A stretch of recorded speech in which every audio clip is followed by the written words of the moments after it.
Hello, and welcome to the Dialogue on Dialogue podcast. In 1956, Earl Nightingale recorded The Strangest Secret, launching a new era in self-improvement. Over his lifetime, he created thousands of radio and audio programs exploring success, purpose, and meaning. This project is my personal reflection on those ideas, what they meant then, and how they apply now, as I work to put them into practice and invite you to come along for the ride. Episode 49, Risk Takers. As Earl Nightingale reminds us, people don't need to be educated nearly as much as they need to be reminded. This series is about remembering the truths we probably already know and learning how to live them. This week's episodes are brought to us by Dr. Bill's A Little Less Ugly Home Tonic. Do you ever catch a glimpse of yourself in the mirror and think, "Ugh, maybe just a little bit less?" Well, you're not alone. Dr. Bill has spent decades working in a very busy urban emergency room. So believe me, he knows ugly.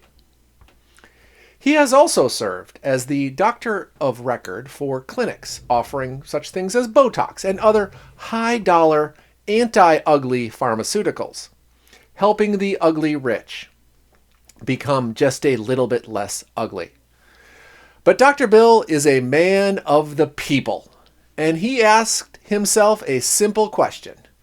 Why should only the wealthy get to be a little less ugly?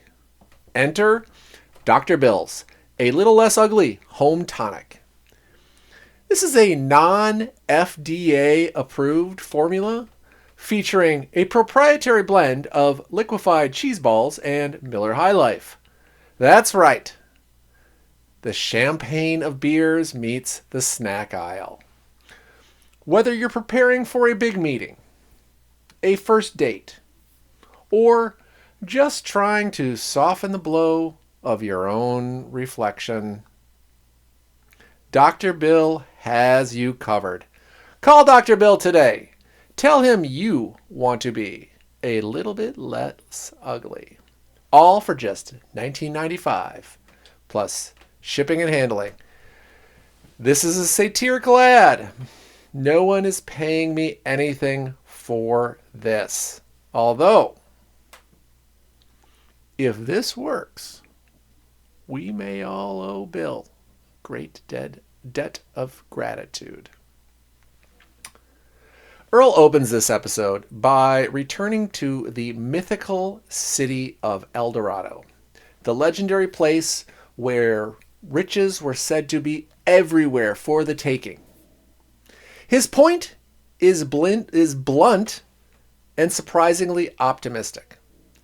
Every city in America is Eldorado. The opportunity is already here, but most people don't recognize it, and even fewer are willing to act on it. Earl argues that almost anyone can become wealthy if they follow a simple three-step framework to catch. The catch here is that very few people actually do. Here's Earl's 3 steps to wealth. Step 1. You must accept at your core that there is no reason you should not be the one who succeeds.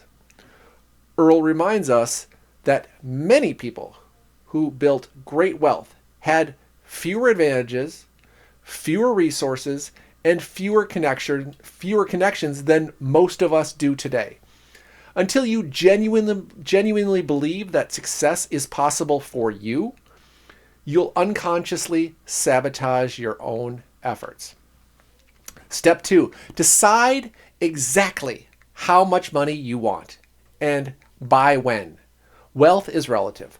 What feels like abundance to one person might feel like scarcity to another.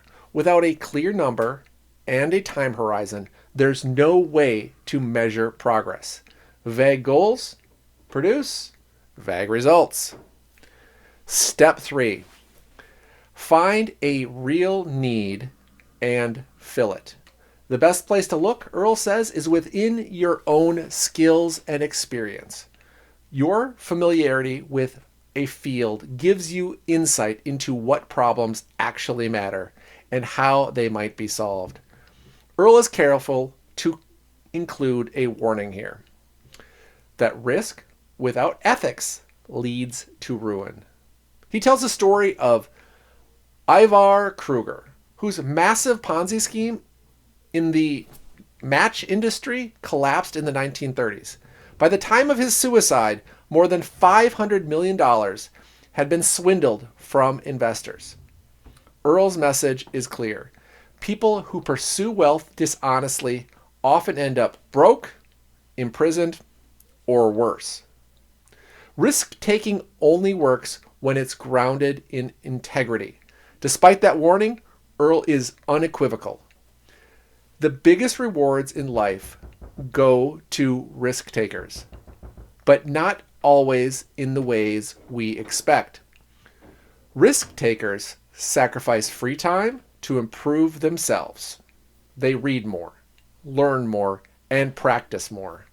They risk comfort and familiarity in pursuit of mastery.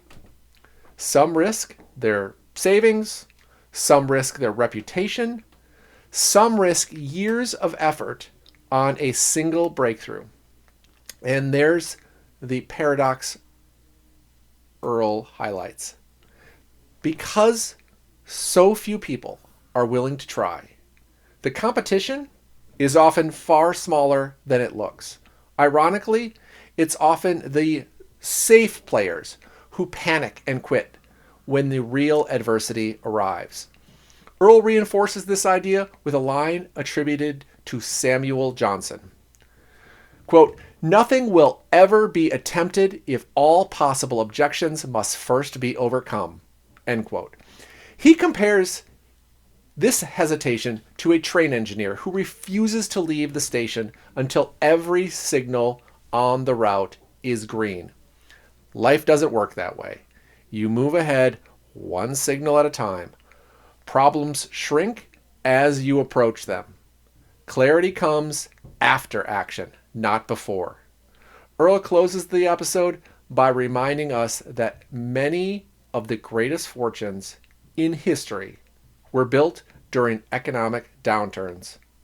While the crowd panics, knowledgeable and disciplined people quietly act.